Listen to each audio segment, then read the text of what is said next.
ఎవరు దెబ్బతీసినా వారిని ఎదుర్కోవడానికి మానసికంగా దృఢంగా సిద్ధపడి ముందుకు నడుస్తున్న మన వాళ్ళందరినీ, సమాజంలో ఉన్న వాళ్ళందరినీ ఒక ఉన్నతాధికారులుగా తయారు చేయడానికి వాళ్ళ ప్రధాన భూమిక పోషిస్తున్న నా సోదరి ఐఏఎస్ స్టడీ సర్టిఫికేట్ సంబంధించిన బాధ్యత, సోషల్ వర్కర్ పద్మప్రియ, నా తమ్ముడు TVSS మొన్న, నా సోదరుడు MRPS వర్గీకరణ పోరాటం నుంచి కోరుకుంటే మన VHS ఉద్యమాల వరకు ప్రతి విషయంలో అండదండలు అందిస్తూ ముందుకు నడుస్తున్న నా సోదరుడు CPIM డెమోక్రసీ గోవర్ధన్ గారికి, కండరాల క్షీణత సంబంధించిన నా సోదరుడు వెంకటరెడ్డి అండ్ శివ, అదే సమయంలో DSD ప్రసాద్, భువనేశ్వర్ TVS, చొక్కారావు నల్గొండ, రామచందర్, అదే సమయంలో ఇంకా జిల్లాల నుంచి, రాష్ట్రంలో ఉండబడే వివిధ సంఘాల నుంచి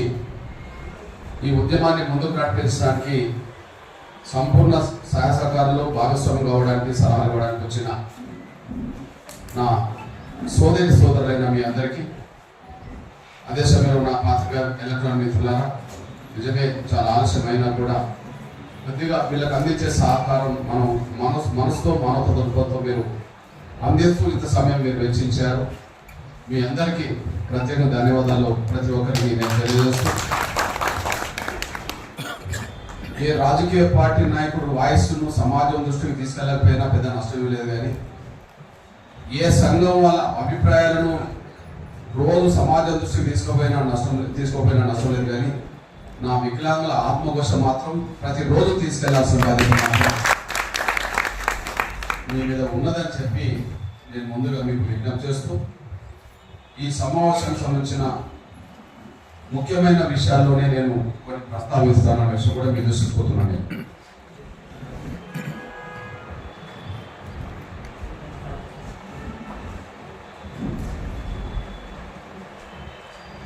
ఈరోజు గౌరవ తెలంగాణ ముఖ్యమంత్రి రేవంత్ రెడ్డి గారి పాలన ఈ రోజుకి సంవత్సరం. ఈ సంవత్సరం అయిన సందర్భంగా కాంగ్రెస్ శ్రేణులు, కాంగ్రెస్ ప్రభుత్వం ఈ సంవత్సరం కాలంలో ఏదో వాళ్ళు మొత్తం ప్రజలకు ఏదో మేలు చేసినట్టుగా వాళ్ళు సంబరాలు చేసుకుంటున్న విషయం మనం చూస్తూనే ఉన్నాం.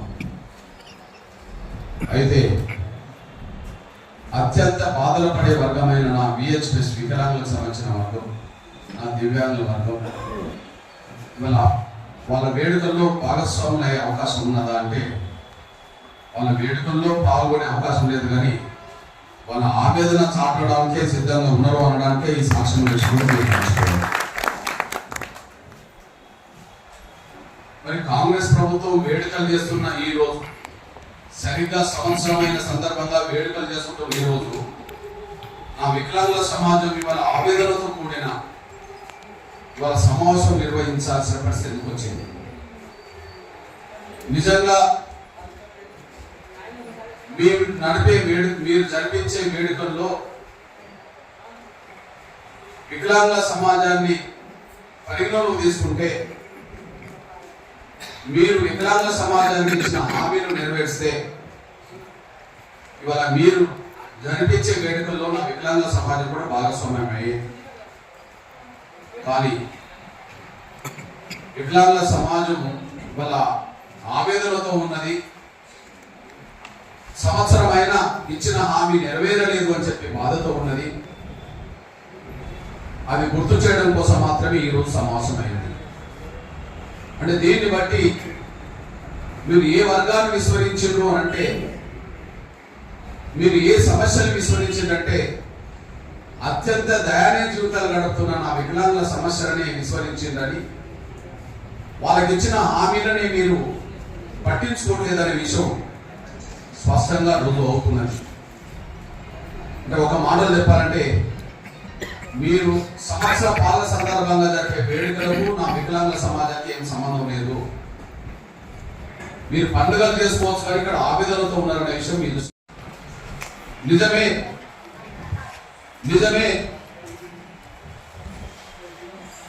మీరు మేనిఫెస్టో ఏదైతే పెట్టారో రాజకీయ పక్షాలకు ఎన్నికల సమయంలో ఇచ్చే మేనిఫెస్టోలే భగవద్గీత, ఖురాను, బైబిల్ అని చెప్పుకుంటారు వాళ్ళే. ఎన్నికల సమయంలో ఏ రాజకీయ పార్టీ మేనిఫెస్టో ప్రకటించినా వాళ్ళకు అదే ఒక భగవద్గీత అని, బైబిల్ అని, ఖురాన్ అని వాళ్ళు చెప్పుకుంటుంటారు. అంటే మీరు ఏదైతే ఎన్నికల మేనిఫెస్టో అనుకుంటున్నారో అదే నిజంగా భగవద్గీత అవుతే, అదే బైబిల్ అయితే, అదే ఖురాన్ అవుతే దాని పట్ల మీకు గౌరవం ఉండాలి కదా, దాని అమలు పట్ల మీకు నిజాయితీ ఉండాలి కదా. అమలు పట్ల గౌరవం లేదు, మీకు నిజాయితీ లేదు అనే విషయం సంవత్సరం పాటు రుజువైంది కదా అనే విషయం మీ దృష్టికి తీసుకుంటున్నాను. దివ్యాంగుల సంక్షేమం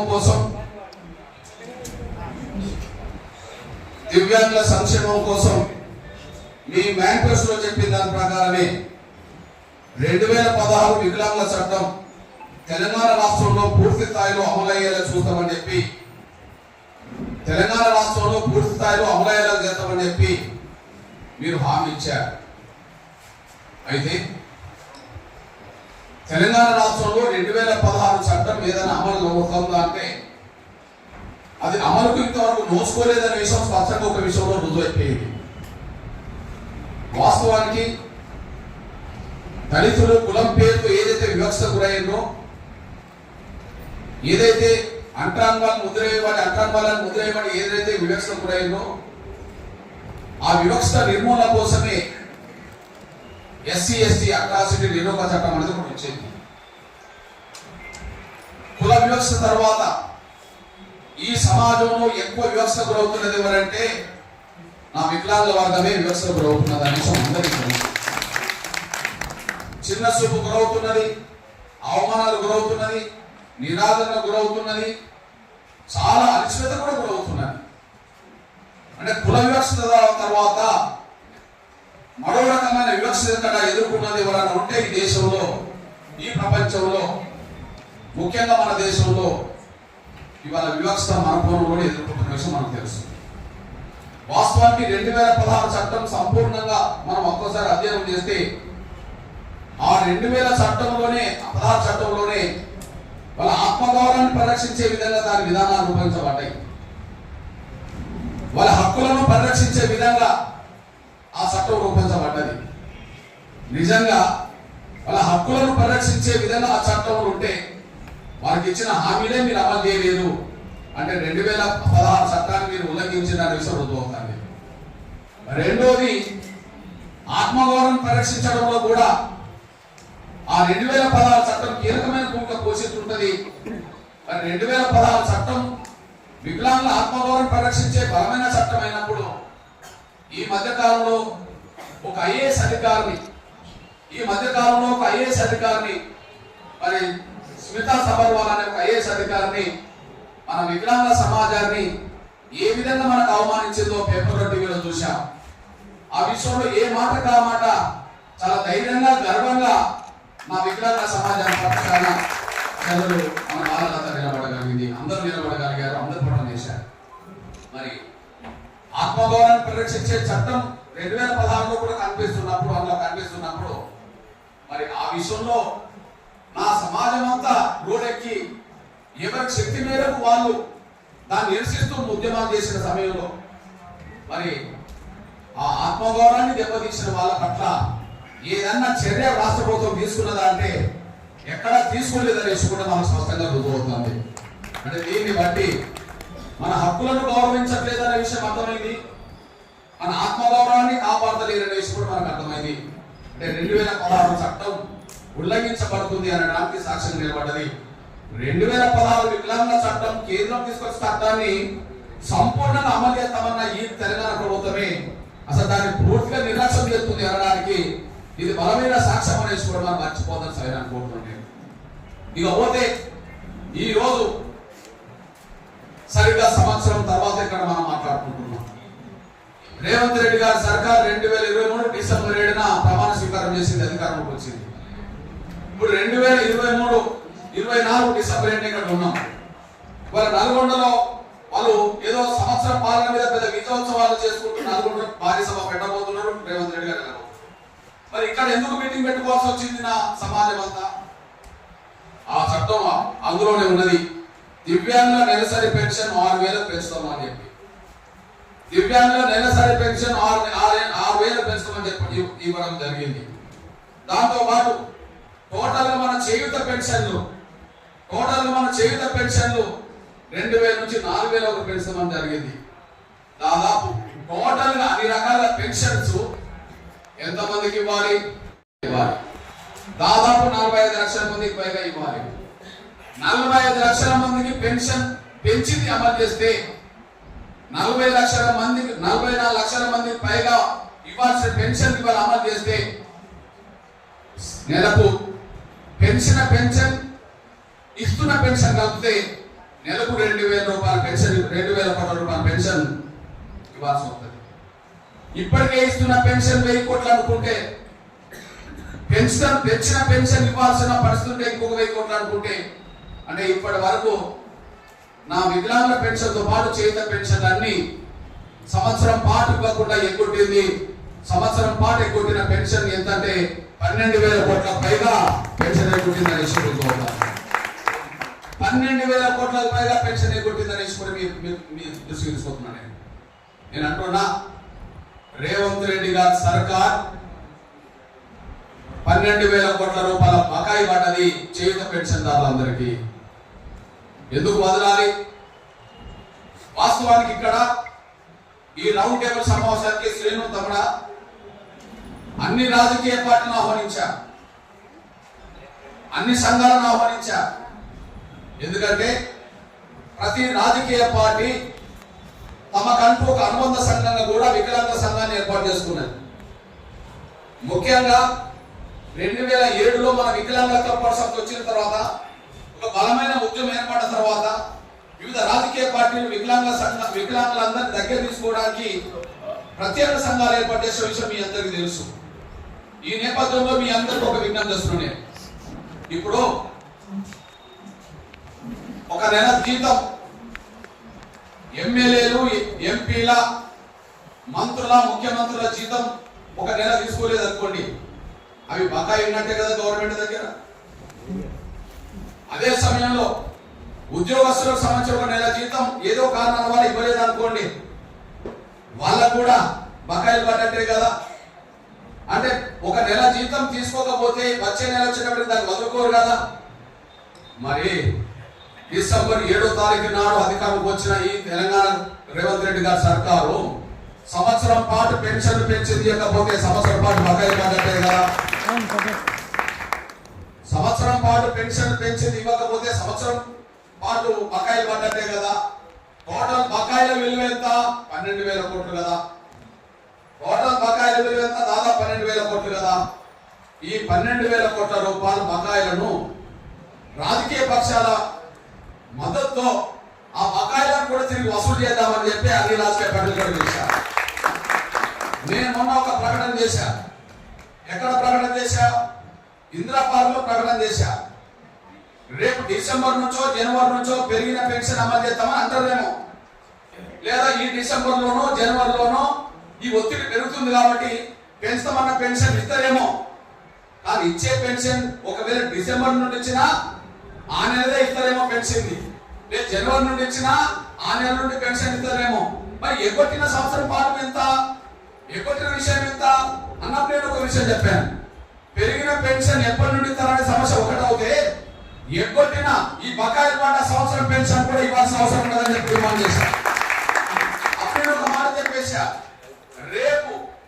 రేపు నా వికలాంగ సమస్యల మీద, నా చేయుత పెన్షన్దారుల సమస్యల మీద బలమైన ఉద్యమం నిర్మించే సమయంలో ఏ రాజకీయ పార్టీ అయితే ఈ ప్రభుత్వం ఏదైతే ఒక సంవత్సరం పాటు బకాయిలు పడ్డ పెన్షన్లు ఉన్నాయో, ఏ రాజకీయ పార్టీ అయితే అధికారంలోకి వస్తే మేము బకాయిలు పడ్డ పెన్షన్ ఇస్తామని చెప్పి ఏ పార్టీ అంటదో ఆ పార్టీతో నేను చేతులు కడతానని చెప్పడం జరిగింది. ఏ రాజకీయ పార్టీ అయితే బకాయిలతో సహా మేము మళ్ళీ పెన్షన్ ఇస్తామని చెప్పి ఎవరైతే అంటారో భవిష్యత్తు రోజుల్లో నేను వాళ్ళతోనే చేతులు కలుతాను కూడా చెప్పడం జరిగింది. అంటే నేను చెప్పదలుచుకుంటే, రేపు పెరిగిన పెన్షన్ ఈ నెల అమలు జరుగుతుందా, రేపు అమలు జరుగుతుందా అనే విషయం తెలుసుకుందాం, రోడ్ ఎక్కుదాం. కానీ బకాయిలతో సహా వసూలు చేద్దాం, ముక్కు పిండి వసూలు చేసే రోజులు కావాలనే విషయం. బకాయిలతో వసూలు చేద్దాం, బకాయిలతో పాటు వసూలు చేద్దాం, ముక్కుపిండి వసూలు చేసే రోజు రావాలని మీ దృష్టికి తీసుకుంటున్నాను. కాకపోతే దురదృష్టవశాత్తు ప్రతి రాజకీయ పార్టీకి వికలాంగ సంఘాలు ఉన్నాయి. వికలాంగ సంఘాల నాయకత్వంతో సంప్రదింపులు జరిగినాయి. ప్రతి రాజకీయ పార్టీ ప్రధాన నాయకులతో కూడా సంప్రదింపులు జరిగినాయి. నా తమ్ముడు మొదటి నుంచి శ్రీను వీళ్ళందరూ కలిసి ఎప్పుడు స్వతంత్ర భూమిక పోషించగానే ఎక్కువ ఉన్నారు కాబట్టి మీరు సమాచారం పాల్గొని విలువైన సూచనలు రేపు భాగస్వామ్యం అవకాశం ఉన్నది. కానీ ఏ రాజకీయ పార్టీ ప్రధాన అనుబంధ సంఘం సంబంధించింది ఇక్కడ రాకపోవడం, ప్రధాన రాజకీయ పార్టీ నేతలను పిలిచినప్పుడు వాళ్ళు రాకపోవడం చూస్తే నా వికలాంగ సమాజం పట్ల రాజకీయ పార్టీల నిర్లక్ష్య వైఖరి ఏ స్థాయిలో ఉన్నదో మనకు స్పష్టంగా రుజువుతుందనేసి కూడా మనం మర్చిపోతాం. సరైనప్పుడు ఏ రకంగా నేను కనీసం వాళ్ళు పెట్టుకున్న సంఘాల నాయకత్వాన్ని పంపించలేకపోయారు. పోనీ ప్రధాన నాయకులతో మాట్లాడినా కూడా వాళ్ళు కూడా రాలేకపోయారు. దీన్ని బట్టి మన పట్ల ఎంత నిర్లక్ష్యం ఈ సమాజంలో కొనసాగుతున్నదో, ప్రభుత్వాలే కాదు వివిధ రాజకీయ పక్షాల వైఖరి కూడా ఎంత నిర్లక్ష్యంగా కనిపిస్తున్నదో మనకు అన్న ముందు కనిపిస్తున్న సత్యం అనేసి కూడా మీ దృష్టికి తీసుకుంటున్నాను. అయినప్పటికీ నా సోదరి సోదరులారా ఖచ్చితంగా ఒక విషయం మాత్రం మీ దృష్టికి నేను తీసుకుంటున్నాను. ఒక సమస్య మీద దృష్టి పెట్టిన తర్వాత ఆ సమస్య పరిష్కారం ఎంతకాలమైనా దాని మీదే నిలబడి పోరాటం చేసినప్పుడే అంతిమ విజయం సాధించాలి. ఒక సమస్య న్యాయమైనదని మనం గుర్తించినప్పుడు, ఆ న్యాయమైన సమస్య పరిష్కారం కోసం ప్రభుత్వాల ముందు మనం పెట్టినప్పుడు, ప్రభుత్వాలు దిగొచ్చి న్యాయం చేసేంత వరకు ఎక్కడ రాజీ లేని పోరాటం చేసినప్పుడు మాత్రమే అంతిమ విజయం సాధిస్తాం. ఆ కోణంలో మీ అందరికీ తెలుసు, ఎంఆర్పిఎస్ ఉద్యమం 94 ఏర్పడింది వర్గీకరణ కోసం. ఎంఆర్పిఎస్ ఉద్యమం 94 ఏర్పడింది వర్గీకరణ కోసం. మరి 2024లో ఉన్నాం అంటే దాదాపు 3 దశాబ్దాల పాటు. అంటే సమస్య పరిష్కారం జరగాలని ఎంఆర్పిఎస్ కోరుతున్నప్పుడు, ఎంఆర్పిఎస్ చేసే డిమాండ్ న్యాయమైన డిమాండ్ అని సమాజం కూడా అంగీకరించినప్పుడు, ఇక సమస్య పరిష్కారం కోసం ఎన్ని అడ్డంకులు వచ్చినా ఖచ్చితంగా అది నిలబడి కొట్లాడి సాధించాలని చెప్పి ఆ పోరాటం 3 దశాబ్దాలు జరిగిన తర్వాతనే వర్గీకరణ జరిగిందని కూడా మీరు మర్చిపోతారు. అంటే ఒక సమస్య న్యాయమైనదని గుర్తించిన తర్వాత, ఆ సమస్య పరిష్కారం కోసం పోరాటం మొదలైన తర్వాత ఆ పోరాటంలో ఆ న్యాయమైన డిమాండ్ సాధించేంత వరకు పోరాటం మధ్యలో ఆపేది లేదని చెప్పి ఎంఆర్పిఎస్ చరిత్ర 3 దశాబ్దాల చరిత్ర నిరూపించిందని కూడా మీరు మర్చిపోదు. అట్లనే నేను గర్వంగా చెప్తున్నది ఏంటంటే, మాదిగల కోసం, మాదిగేతర దళిత కులాల కోసం 3 దశాబ్దాల పాటు పోరాటం చేసింది ఎంత వాస్తవమో, నా జీవితంలో ఎక్కువ సమయం కేటాయించింది మాత్రం, నా జీవితంలో ఎక్కువ సమయం కేటాయించింది 3 దశాబ్దాల పాటు మాదిగల కోసం అయినా, ఆ మాదిగల ఉద్యమం తర్వాత నేను ఎక్కువ సమయం కేటాయించింది మాత్రం నేను మళ్ళీ మన వికలాంగ సమాజం కోసం. ఎందుకంటే ఎస్సీ వర్గీకరణ పోరాటం 94లో మొదలైంది. కానీ మీతో నాకు అనుబంధం ప్రత్యక్షంగా 2007 నుంచి మొదలైంది. ఎంఆర్పిఎస్ పోరాటం 3 దశాబ్దాల క్రితం పోరాటం మొదలైంది. కానీ 13 సంవత్సరాల తర్వాత, ఎంఆర్పిఎస్ ఉద్యమం మొదలైన 13 సంవత్సరాల తర్వాత మీతో నాకు అనుబంధం, మీ సమస్యలను దృష్టి పెట్టే అవకాశం, ఆ సమస్యల మీద మీతో చర్చించే అవకాశం, మీతో కలిసి పనిచేసే అవకాశం నాకు 17 సంవత్సరాల క్రితం నుంచి వచ్చేసింది. ఇప్పుడు మీరు చెప్పండి, మొదటి పోరాటానికి నా జీవిత కాలంలో 30 ఏళ్ళు నేను అడుగుకేటాయించాను. కానీ 2007లో మీతో ఏర్పడ్డ అనుబంధం ఈనాటి కూడా చెక్కు చెదరకుండా కొనసాగుతుందని దాదాపు 17 సంవత్సరాలు వర్గీకరణ కోసం మన కోసమే ఎక్కువ సమయం నేను వెచ్చించింది అనేసి కూడా మీరు మర్చిపోతాను సార్ అనుకుంటున్నాను. దాదాపు ఎంఆర్పిఎస్ వర్గీకరణ కోసమే వచ్చిన ఒక 10 సమస్యల మీద పరిష్కారం కోసం ఉద్యమం చేసింది. ఎంఆర్పిఎస్ ఎస్సీ వర్గీకరణ కోసం ఉద్యమం మొదలైనా ఈ సమాజంలో 10 సమస్యలను పోరాటం చేయడం జరిగింది. అందులో వికలాంగ సమాజం కోసం ఒకటి, ఎస్సీ ఉద్యోగస్తులకు ప్రమోషన్ రిజర్వేషన్ ఒకటి, ఆకలి కేకల యాత్ర చేసి పేద వర్గాలకు రేషన్ బియ్యం కూడా పెరగాలనుకోవడం ఒకటి, మహిళల మీద అత్యాచారాలు దాడులు జరిగినప్పుడు మహిళలకు ప్రత్యేక కోర్టులు ఏర్పాటు చేయాలనేది ఒకటి. ఇట్లా చెప్పుకుంటూ పోతే ఒక 10 ప్రధాన సమస్యలను పోరాటం చేయడం జరిగింది. కానీ ప్రతి ప్రధాన సమస్యల్లో నాకు మొదటిది వర్గీకరణ సమస్య అవుతే, నాకు రెండోది నా వికలాంగ సమస్య నేర్చుకోవాలి. అందుకనే మీ అందరికీ తెలుసు, ఈ 17 ఏళ్లలో నా వికలాంగ సమాజంతో ఏర్పడ్డ అనుబంధాన్ని మరింత పటిష్టం చేసుకునే విధంగా ముందుకు సాగేవే కానీ, ఒకరి పట్ల ఒకరు నమ్మకం కలిగి ఉండే విధంగా ముందుకెళ్ళేవే కానీ, ఒకరి పట్ల ఒకరి విశ్వాసం పెరిగిందే కానీ, ఒకరి పట్ల ఒకరికి గౌరవం పెరిగిందే కానీ, ఎప్పుడు నా వికలాంగ సమాజం ఎంఆర్పిఎస్ మధ్యలో బంధం పెరిగిందే తప్ప ఆ బంధం తగ్గలేదనేసి కూడా మనం మర్చిపోవచ్చు. అంటే నా జీవితంలో ఎక్కువ సమయం వెచ్చించింది 3 దశాబ్దాలు వర్గీకరణ కోసం అయితే మిగిలిన 17 సంవత్సరాల పాటు నాకు నా వికలాంగ సమాజం మీదనే నా జీవిత కాలంలో ఎక్కువ సమయం కేటాయించింది నా వికలాంగ సమస్య మీద అనేసి కూడా మనం మర్చిపోవద్దని నేను సవినంగా కోరుతున్నాను. కాబట్టి నేను విజ్ఞప్తి చేస్తున్నా, ఖచ్చితంగా నా చెల్లెలు ఏదైతే అన్నదో అభిప్రాయం వ్యక్తం చేసిందో లేదా సూచనలు సలహాలు ఇచ్చిన నాయకత్వం ఏదైతే చెప్పిందో వాటన్నిటికి కట్టుబడి ఉండి మన ప్రయాణాన్ని మరింత ముందుకు తీసుకెళ్దామని వాటన్నిటికి కట్టుబడి ఉండి మన ప్రయాణాన్ని ముందుకు తీసుకెళ్లాల్సిన బాధ్యత ఉన్నదని కూడా మీ దృష్టిని తీసుకుంటున్నాను. అదే సమయంలో ఎంతో కొంత వర్గీకరణ సమస్య ఒక కీలక దశకు చేరి ఇక వర్గీకరణ రేపో మాపో అమల్లోకి వచ్చే సమయం కనిపిస్తున్న సమయంలో ఇంకో కొంత నేను ఎక్కువ సమయం కూడా మన వికలాంగ సమాజం కోసం ఇవ్వడానికి నాకు కొంత అవకాశం ఉందని కూడా తీసుకుంటున్నాను. మొదటి ప్రయారిటీ వర్గీకరణ కాబట్టి, మనతో ఏర్పడక ముందు వర్గీకరణ పోవడం మొదలైంది కాబట్టి దానికి నేను కట్టుబడి కొనసాగించాల్సి వచ్చింది. కానీ మనతో ఏర్పడ్డ అనుబంధం ఏర్పడ్డ కానీ ఇప్పటి వరకు దాన్ని కొనసాగించుకుంటూనే వచ్చేసాం. ఒక అంశం, ప్రధాన అంశం, వర్గీకరణ అంశం కీలక దశకు చేరి అది అమలులోకి వచ్చే సమయం కనిపిస్తున్న సమయంలో నేను మరింత సమయం మన కోసం వెచ్చించడానికి నాకు అవకాశం ఉన్నది. అప్పుడు మరింత శక్తివంతంగా మనం ముందుకు సాగుదాము. మన సమస్యలు ఏదైతే ఉన్నదో ఆ సమస్యలన్నింటి పరిష్కారం కోసం ముందుకు సాగుదాం అనేసి కూడా మనం మర్చిపోదు. మీ వెనక ఏ రాజకీయ పార్టీ ఉన్నా లేకపోయినా, ఏ సంఘం ఉన్నా లేకపోయినా, మీ అన్నగా మీ సోదరుగా నేను ఎప్పుడు మీకు చూడగా ఆ విశ్వాసం, ఆ గౌరవం నా పట్ల కూడా మీకు ఉన్నది కాబట్టి అది వికలాంగ కల్పన సమితి కార్యకర్తల నాయకుల లేదా వికలాంగంలో వివిధ సంఘాలు ఉన్న నాయకుల కార్యకర్తలు ఎవరైనా సరే ఎంఆర్పిఎస్ అన్నా వ్యక్తిగతంగా నేనన్నా అదే అభిమానం గౌరవం చూపెడుతున్నారు. అందుకు మీకు ఎప్పుడు నేను కృతజ్ఞత ఉంటాను, ఎప్పుడు మీకు రుణపడి ఉంటాను మీరు మర్చిపోదని అనుకుంటున్నాను. ఏది ఏమైనా నా చెల్లెలు ఒక కీలకమైన విషయం చెప్పి కరెక్టే, ఈ దేశంలో మన మీద ఎంతో వివక్ష అణచివేత జరుగుతున్నది. ఈ దేశంలో మన మీద ఎంతో వివక్ష అణచివేత జరుగుతున్నది. మనకు సంబంధించిన హక్కుల పట్ల కూడా ఎవరు కూడా అక్కడ ముందుకు సాగి మాట్లాడేటోళ్ళు కనిపించట్లేదు. ఇట్లాంటి సమయంలో ఖచ్చితంగా మనకు స్థానిక సంస్థల నుంచి మొదలుకుంటే అసెంబ్లీ పార్లమెంట్ వరకు, చట్టసభల వరకు ఏదైతే రాజకీయ రిజర్వేషన్ కావాలని మనం అంటున్నామో ఖచ్చితంగా ఆ చెల్లెలు పెట్టిన డిమాండ్ పట్ల వికలాంగ సమితి కూడా అందులో భాగస్వామ్య డిమాండ్ మన అందరి అభిప్రాయం అదే కనుక భవిష్యత్తు రోజుల్లో దానికోసం కూడా కలిసికట్టుగా వాయిద్దాము, కలిసికట్టుగా ఓడెత్తుదాము, కలిసికట్టుగా మాట్లాడదాము అనేసి కూడా మీరు మర్చిపోతారని సరైన కోరుతున్నాను. అదే సమయంలో SC/ST అట్రాసిటీ యాక్ట్ నిర్మూలన చట్టం ఎట్లయితే ఉన్నదో ఇప్పుడు 2016 చట్టంలో కూడా ఉన్న ఈ ఆత్మగౌరవం పరిరక్షించే విషయం ఏదైతే ఉన్నదో అది సరిపోతలేదనే విషయం మొన్నటి సంఘటనలు రుజువు చేస్తుందనేసి కూడా మీరు మర్చిపోవాలి. నిజమే 2016 చట్టంలో కూడా అంశం ఉన్నది. 2016 చట్టంలో కూడా మన ఆత్మగౌరవం పరీక్షించే చట్ట రూపకల్పనలో అది కొంత అంశాలు ఉన్నాయి. అయినప్పటికీ మొన్న ఒక IAS అధికారి ఆ మాట అడగలిగింది, మనం తప్పించుకోగలిగింది అంటే ఎక్కువ ఇంకా అది లోపం కనిపిస్తున్న విషయం మనం మర్చిపోదు. ఒక మాట నోరు జారిందంటే వాళ్ళు జైల్లో ఉంటారనే మాట చట్టంలో రుజువు కావాలి.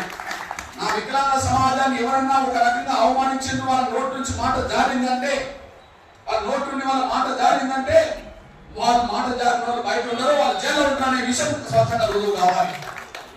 దాని గురించి పటిష్టమైన చట్ట రూపకల్పనలో కూడా మనం ముందుకు సాగుదామనేసి కూడా మీరు మర్చిపోదని సార్ అనుకుంటున్నాను. అంటే చట్టసభలో రాజకీయ రిజర్వేషన్ నుంచి మొదలుకుంటే మన అట్రాసిటీ నిర్మూలన చట్టాన్ని కూడా, మన అట్రాసిటీ నిర్మూలన చట్టం వైపు కూడా మన ప్రధాన దృష్టి పెడతామనేసి కూడా మీరు మర్చిపోదని సార్ అనుకుంటున్నాను. అట్లనే అన్ని రంగాల్లో అభివృద్ధిలో భాగస్వామ్యం, అన్ని రంగాల అభివృద్ధిలో భాగస్వామ్యం కావాలంటే SC/STలకు సప్లా నిధులు ఉన్నట్టుగానే, BCలకు సప్లా నిధులు ఎంతమని మాట్లాడుతున్నట్టుగానే, మైనార్టీలకు సప్లా నిధులు ఎంతమని మాట్లాడుతున్నట్టుగానే, వాళ్ళ అగ్రకులాల పేదలకు కూడా కొన్ని ప్రత్యేక కార్పొరేషన్ ఏర్పాటు చేసి వాళ్ళ అభివృద్ధి కోసం పాటుపడతాం అన్నట్టుగానే నా వికలాంగుల సమాజానికి కూడా జనాభా నిష్పత్తి పరంగా ఖచ్చితంగా సబ్కాన్ చట్టాన్ని తీసుకురావాల్సిన అవసరం ఉన్నది. ఆ వికలాంగ సమాజం పక్షాన కూడా సబ్కాన్ చట్టం తీసుకొచ్చి దాన్ని ఖచ్చితంగా ఈ దేశంలో ఈ రాష్ట్రంలో నా వికలాంగ సమాజం జనాభా ఎత్తునలో ఆ జనాభాకు తగ్గట్టుగానే బడ్జెట్లో కూడా ప్రత్యేక నిధులు కేటాయించాల్సిన అవసరం రాబోతుందని నిజంగా మన వికలాంగ సమాజం ఒక తాటి మీద వికలాంగ సమాజం ఒక తాటి మీద నిలబడగలిగితే వికలాంగ సమాజం చుట్టూ రాజకీయాలు తిరిగే రోజులు ఖచ్చితంగా వస్తుంటాయి. దానికి సాక్ష్యం మీకు తెలుసు. నిజంగానే ఒక వికలాంగ సమాజం సంబంధించిన ఒక 20 లక్షల మంది మొత్తం ఉన్నారనుకుంటే ఏ తల్లిదండ్రులైనా ఏ అన్నదమ్ములైనా ఏ అక్క చెల్లెళ్ళైనా నా తమ్ముడు నా చెల్లెలు బాగుండాలని కోరుకుంటారు. వాళ్ళు బాగుపడ్డ రోజు గౌరవపడుతుంటారు, వాళ్ళు ఇబ్బందులు పడ్డ రోజు బాధపడుతుంటారు. అట్లాంటి పరిస్థితిలో నా వికలాంగ సమాజం కొన్ని డిమాండ్ పెట్టి ముందుకు తీసుకెళ్ళగలిగితే ఖచ్చితంగా ముందు ఎవరు అండగా ఉన్నా లేకపోయినా నా వికలాంగ సమాజ కుటుంబ సభ్యులు మాత్రం ఖచ్చితంగా అందరూ నిలబడతారు. వాళ్ళ గౌరవాన్ని కోరుకునే వాళ్ళే, వాళ్ళ గుర్తింపు కోరుకునే వాళ్ళే, వాళ్ళ అభివృద్ధిని కోరుకునే వాళ్ళే కుటుంబంలో ప్రధానంగా ఉంటారు. కాబట్టి సమాజంలో ఎంతమంది ఉంటారో తర్వాత విషయం మాట్లాడుకుందాం. కానీ కుటుంబంలో మాత్రం ఖచ్చితంగా విలువనిచ్చి గౌరవించి అభివృద్ధిలోకి రావాలని కోరుకుంటూ ఉంటారు. కనుక 20 లక్షలకు తోడు ఇంకో 40 లక్షలు వేసుకుని ఇంకొక 20 లక్షలు ఇంట్లో నలుగురు వేసుకుంటే దాదాపు 1 కోటి మందిని ప్రభావితం చేసే శక్తి మన వికలాంగ సమాజానికి ఉన్నది. రాబోయే రోజుల్లో ఆ దిశగా కూడా మనం అడుగులేయాల్సిన అవసరం కూడా మీరు మర్చిపోదని అనుకుంటున్నాం.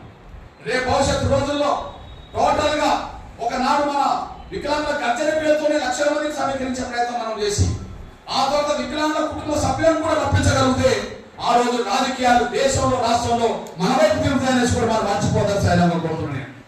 ఆ దిశగా మన ప్రయాణం కొనసాగిద్దామనేసి కూడా మనం మర్చిపోద్దని కూడా గుర్తు చేస్తూ ఈ మధ్య కాలంలో ఈ సమావేశం జరగడానికంటే ముందు అక్క మన ప్రజాగాయని మన సోదరి మన అక్కర్లు బలహీన వర్గాలకు సంబంధించిన నాయకత్వం నుంచి మనలందరికీ స్ఫూర్తిదాయకంగా ముందు నడిపిస్తున్న నా సోదరి విమలక్క ఇక్కడికి రావాల్సిందిగా నేను కోరుతూ ఒక చిన్న విజ్ఞప్తి చేస్తున్నా. నేను ఈ సమావేశానికి రాకముందే ఇది ముఖ్యమంత్రి నోటీసులకు వెళ్ళాలని, ఇది ముఖ్యమంత్రి రేవంత్ రెడ్డి గారి నోటీసులకు వెళ్ళాలని ముఖ్యమంత్రికి రోజు కలిసి ఒక అధికారిని, ముఖ్యమంత్రికి రోజు టచ్ లో ఉండే ఒక అధికారి దగ్గరికి వెళ్ళి నేను ఈ విషయం చెప్పాను. మీరు ఎన్ని విషయాల్లో మీరు అమల్లో వస్తుందా చేతున్నా పక్కన పెట్టుకొని మా చేయుత పెన్షన్ దారుల పెన్షన్ ఎందుకు ఇవ్వట్లేదు, మా వికలాంగుల పెన్షన్ ఎందుకు ఇవ్వట్లేదు అని చెప్పి నేను మాట్లాడినప్పుడు ఆయన ఒక మాట అన్నాడు. నిజమే, ఇవ్వాలంటే డబ్బులు ఉండాలి కదా అన్నాడు. ఇవ్వాలంటే డబ్బులు ఉండాలి కదా అన్నాడు. ఆ డబ్బుల విషయం లెక్క చెప్పినప్పుడు మరి డబ్బులు లేదే మీరు హామీలు ఇచ్చారా అని నేను అన్నా. డబ్బులు లేదే హామీలు ఇచ్చారా? మిగిలిన బడ్జెట్ మాకు ఎక్కువ ఉందని మీరే చెప్పారు కదా, రేవంత్ రెడ్డి గారు చెప్పారు కదా, మరి డబ్బులు లేదే హామీలు ఇచ్చినట్టే. కాదు వీళ్ళకి ఇవ్వాల్సిన డబ్బులు రైతు రుణమాఫీ కోసం వెచ్చించారు అని చెప్పడం జరిగింది. అంటే అప్పుడు నేను అన్నా, అయ్యా రైతులంటే ఎవరు, కూలీలు అంటే ఎవరు? ఎలాంటి భూమి లేని వాళ్ళను, ఒక సెంటు భూమి లేని వాళ్ళను వ్యవసాయ కూలీలు అంటారు. ఎకరము 2 ఎకరాలు 10 ఎకరాలు 100 ఎకరాలు ఉన్నోళ్ళను రైతులు లేదా భూస్వాములు అంటారు. మరి భూములు ఉన్నోళ్ళు అప్పులు చేస్తే అప్పులు తీర్చడానికి ఉండబడే ఈ ప్రభుత్వం మరి నా కాళ్ళు లేని, నా చేతులు లేని, కళ్ళు లేని, మాట్లాడడానికి కూడా మరి నోరు లేని నా వికలాంగుల డబ్బులు తీసి కూడా మీకు ఎట్లా న్యాయం అవుతుందో చెప్పండి అని నేను అన్నా. అంటే ఎవరు డబ్బులు తీసి ఎవరికి ఇచ్చినట్టు? 12,000 కోట్ల రూపాయలు సంవత్సరంలో ఇవి ఇవ్వాలి. ఇప్పుడు 12,000 కోట్ల రూపాయలు ఎవరికి ఇచ్చినట్టు? రైతు రుణమాఫీ ఇచ్చినట్టే కదా. అంటే కాలు చేతులు లేని వాళ్ళ, కళ్ళు లేని వాళ్ళ, మాట రాని వాళ్ళ డబ్బులు తీసేసి భూములు ఉన్న వాళ్ళకి ఇవ్వడం అంటే ఇంతకంటే దుర్మార్గం మీకు ఏముంటుందని చెప్పి నేను అధికారికి చెప్పొచ్చాను. ఆ అధికారికి చెప్పొచ్చిన తర్వాత మళ్ళీ ముఖ్యమంత్రికి చెప్పినట్టుగా వాళ్ళకు ప్రత్యేక సమావేశం ఏర్పాటు చేస్తామన్నట్టుగా ప్రకటన వచ్చింది. నేను చెప్పిన 3 రోజులకే. కానీ ఆ ప్రకటన కూడా వాళ్ళ కార్యరూపం దాచలేదని మీకు చెప్పాను. పలానా ఆయనతో మాట్లాడి వచ్చాను. ఆయన ముఖ్యమంత్రితో చెప్పినట్టున్నది, సమీక్ష చేద్దామని సమీక్షకు తేదీ వచ్చినట్టు ఉన్నది. ఆ తేదీలో మీరు అందరూ వెళ్ళండి చెప్పడం జరిగింది. కానీ సమీక్ష చేద్దామని పేపర్ ఇచ్చారు, కానీ ఆ తర్వాత దాన్ని మళ్ళీ అమలులోకి తీసుకురాలేదు అని విషయం కూడా మీరు తీసుకుంటున్నాను. అది ఏది ఏమైనా నా వికలాంగ సమాజం పక్షాన పెన్షన్ పెంచుతా పోరాటంతో పాటు, బకాయిలు పడ్డ పెన్షన్లు ఇప్పించే పోరాటంతో పాటు, నా వికలాంగుల వివక్షత నిరోధక చట్టాన్ని తీసుకురావడంతో పాటు, నా వికలాంగ సభలోకి పంపే విధంగా జరిగే పోరాటంని ముందుకు నడిపించే విషయంలో, అన్ని వర్గాలతో సమానమైన గౌరవాన్ని పొందే విషయంలో, అన్ని వర్గాల అభివృద్ధిలో భాగస్వామ్య విధంగా వికలాంగులను భాగస్వామ్యం చేసే పోరాటంలో అన్ని రకాలుగా ముందుకు నడిపే విధంగా నా వంతు పాత్ర కూడా మీకు అండగా పోషిస్తారనేసి కూడా మర్చిపోతాను సార్ నేను కోరుకుంటూ, దీని మీద భవిష్యత్ కార్యాచరణ రూపించే సమయంలో చెల్లెలు మరి అమ్మాయి మన ఐఏఎస్ కోచింగ్ సంబంధించిన మన బాలమణికి సంబంధించిన బాలలత ఇంట్లో కావచ్చు, లేదా తమ్ముడు శ్రీని మీ దగ్గర కావచ్చు, ఎవరైనా ఒక ఇంట్లో ఒక 15-20 మంది టాప్ నాయకత్వం ఎవరైతే ఉన్నారో, 15-20 మంది టాప్ నాయకత్వం ఎవరైతే ఉన్నారో ఆ టాప్ నాయకత్వం దగ్గర 2 రోజులకు 3 రోజులకు ఒక ప్రత్యేక సమావేశం ఏర్పాటు చేసుకుని కూలంకషంగా ఏ అంశాల మీద పోరాటం చేద్దాము, ఏ అంశాల మీద సమీకరణ చేద్దాము, ఈ అంశాలు ముందు సాగుదాం అనే విషయంలో ఒక 2-3 రోజుల్లోనే చెల్లె దగ్గర కానీ మీ దగ్గర కానీ ఎవరి దగ్గర కానీ ఒక 15-20 మంది ప్రధానంగా కూర్చొని కార్యాచరణ రూపొంచుకొని రేవంత్ రెడ్డి సర్కార్ మీద యుద్ధాన్ని మొదలు పెడతామనేసి కూడా మర్చిపోతారు. అందులో మీ అన్నగా మీ సోదరుగా నిరంతరం మీ కండలు నిలబడమే కాకుండా ఈ పోరాటంలో నిరంతరం భాగస్వామ్యం కావడానికి, మీరు ఆత్మగౌరవంగా జీవించే రోజు తీసుకురావడానికి, మీరు సమాజంలో అన్ని వర్గాల హక్కులు ఎట్లయితే అనుభవించే ప్రయత్నం చేస్తున్నారో అదే హక్కులు మీరు అనుభవించే పోరాటాన్ని ముందుకు నడపడానికి, రాజ్యాంగంలో భాగస్వామ్యం సాధించే పోరాటాన్ని కూడా నడిపించడానికి మీకు తోడుగా నీడగా మీతో భాగస్వామ్యం అవుతారనేసి కూడా మర్చిపోతారు సవినంగా విజ్ఞప్తి చేస్తూ ముగిస్తున్నాను. జై విప్లవం, జై జై విప్లవం. ధన్యవాదాలు. అదే సమయంలో మన సోదరి విమలకు వచ్చింది, విమలకు కూడా ఇప్పుడు సందేశం ఇస్తాను, చెల్లేదో మనం మాట్లాడుతారు. అన్నగారి మందకృష్ణ అన్నగారి ఆధ్వర్యంలో మేమందరం కూడా దివ్యాంగ గర్జన అని చెప్పి నేను దానికి సంబంధించిన సపోర్ట్ మొత్తం నేను ఇస్తాను, మనం ప్రతి నెల ఒకసారి మన కార్యాచరణ తీసుకెళ్తూ దాన్ని రాజ్యాంగబద్ధంగా మనకి మహిళా రిజర్వేషన్ ఉన్నాయి, ఎస్సీ ఎస్టీ రిజర్వేషన్ ఉన్నాయి, మన తరఫున మనకి రిజర్వేషన్స్ కోసం పోరాడుతూ, ఎందుకంటే మనం చిన్నగా పెన్షన్ మాత్రమే కాదు మన తరఫున మనుషులు చట్టసభకి వెళ్ళే విధంగా పోరాటం ముందుకు తీసుకెళ్తాం. నేను అన్నగారి ఆధ్వర్యంలో సీనియర్ గారు అందరూ కలిసి మనం ప్రతి మాసం దీనికి కావాల్సిన సపోర్ట్ ఏదైతే ఆర్థికంగా ప్లాట్ఫామ్ సపోర్ట్ ఏదైతే ఉందో అంతా నేను అందించడానికి రెడీగా ఉన్నా. అన్నగారు మీ ఆధ్వర్యంలో గమనించండి. ఇప్పుడు చట్టసభలో ఎస్సీ ఎస్టీలకు మొదటి నుంచి ఉన్నాయి. బహుశా మహిళలు కూడా చట్టసభలో రిజర్వేషన్ కావాలని దశాబ్దాల తరబడి పోవడం జరిగింది. మొన్న పోరాటానికి ఒక ఫలితం వచ్చింది. ఆ ఫలితం 2027-28లో మళ్ళీ రాబోయే ఎన్నికల్లో కనిపించబోతుంది. అంటే దశాబ్దాలు పడతాయి. బహుశా మన వికలాంగుల సమాజానికి, దివ్యాంగుల సమాజానికి చట్టసభలో రిజర్వేషన్ కావాలని ఒక పోరాటాన్ని ముందుకు నడిపించడం జరుగుతుంది. ఆ పోరాటం ముందుకు సాగుతుంది. అది ఎంతకాలం పట్టినా కూడా ముందుకు సాగాల్సిందే. కానీ అంతవరకు నా పాత్రికేయ ఎలక్ట్రిక్ వ్యక్తులారా ఒక సూచన చేస్తున్నాను నేను. నిజంగా ఏ రాజకీయ పార్టీ అయితే వికలాంగుల సంక్షేమం కోసం అని చెప్పి అనుబంధ సంఘాలు పెట్టుకున్నాయో, ప్లీజ్ ఈ సూచన విలువైందని మీ దృష్టికి తీసుకొస్తున్నాను నేను. ఏ రాజకీయ పార్టీ అయితే వికలాంగుల సంక్షేమం మేము పాటుపడతాం, మేము కట్టుకుంటామని చెప్పి వికలాంగ సంఘాలు పెట్టుకున్నాయో, ఏ రాజకీయ పార్టీ అధికారంలో ప్రతిపక్షంలో ఉన్నాయో, నేను వాళ్ళందరికీ విజ్ఞప్తి చేస్తున్నాను. చట్టసభలో వికలాంగులకు రిజర్వేషన్ల కోసం జరిగే ఉద్యమంలో మీరు భాగస్వామ్యం కావాలనే ఒకటి మేము కోరుతున్నామైతే, రెండోది మీకు నిజంగా వికలాంగుల సంక్షేమం, వికలాంగుల అభివృద్ధి, వికలాంగులకు న్యాయం జరిగే ఉద్దేశం ఉంటే కనీసం చట్టసభలో రిజర్వేషన్లు చట్టబద్ధంగా సాధించేంత వరకు శాసన మండలిలో, రాజ్యసభలో మీరు వాళ్ళకు సీట్లు కేటాయించాలని చెప్పి నేను శాసన మండలిలో మీ దగ్గర పడే వికలాంగుల సమాజాన్ని పంపవచ్చు కదా, ఒకరిని రాజ్యసభకు పంపవచ్చు కదా. చట్టసభలో రిజర్వేషన్లు చట్టబద్ధంగా సాధించుకోవడం ఒక ప్రక్రియ. ఆ ప్రక్రియ మనం మొదలు పెడదాం. 10 ఏళ్ళు అవుతుందా, 5 ఏళ్ళు అవుతుందా, 4 ఏళ్ళు కొనసాగుతా. దాంట్లో రాజీ పడదు. ఎందుకంటే మహిళా బిల్లు కాడ మహిళా పోరాటం రాజీ పడదా, దశాబ్దాల తరబడి నడిచింది కదా, అంతిమంగా సాధించడం జరిగింది కదా. అట్లనే నా వైకల్యంతో కూడిన నా దివ్యాంగులకు సంబంధించిన చట్టసభలో రిజర్వేషన్ల కోసం పడడం జరుగుతుంది. కానీ మీరు చట్టసభలో రిజర్వేషన్ల కోసం పడడం చేసే దాంట్లో అవసరం కావాలంటున్నాం. మీకు వికలాంగుల సంక్షేమం గురించి మీకు ఆలోచన ఉన్నది కాబట్టి మీరు సంఘాలు పెట్టారు కనుక ఖచ్చితంగా ప్రతి మీ సంఘాల నుంచే ఒక ప్రతిభ గల మా చెల్లెలాంటి అమ్మాయినో, లేదా మా తమ్ముడు లాంటి అమ్మాయినో, అబ్బాయినో, మా వాళ్ళనో ఎవరినో ఒకరిని మాత్రం ప్రతి రాజకీయ పార్టీ శాసన మండలిలోకి, రాజ్యసభలోకి పంపాల్సిన బాధ్యత ఉన్నదని మాత్రం నేను గుర్తు చేస్తున్నాను. దాని అమలు తీసుకురాడిగా మీకు చిత్తశుద్ధి ఉందా లేదా, మీకు ప్రేమ అభిమానం ఉందా లేదా అనే విషయం మీరు పంపే సంఖ్య బట్టి ఆధారపడి ఉన్నది. ఈ పంపేదాన్ని బట్టి ఆధారపడి ఉన్నది. ఇక ఉచితంగా మాటలు చెప్పడం కంటే 10 మందిని శాసన మండలి పంపడానికి అవకాశం ఉన్న అధికార పార్టీ, అందులో ఒక వికలాంగ సమాజం నుంచి ఒకరిని పంపడంలో తప్పు లేదు కదా. కాబట్టి చట్టసభలో రిజర్వేషన్ సాధించడం ఒక ఎత్తు, కానీ మీకు నిజాయితీ చిత్తతుంటే శాసన మండలిలో రాజ్యసభలో నా వికలాంగ సమాజం నుంచి నా సోదరులు పంపాలని చెప్పి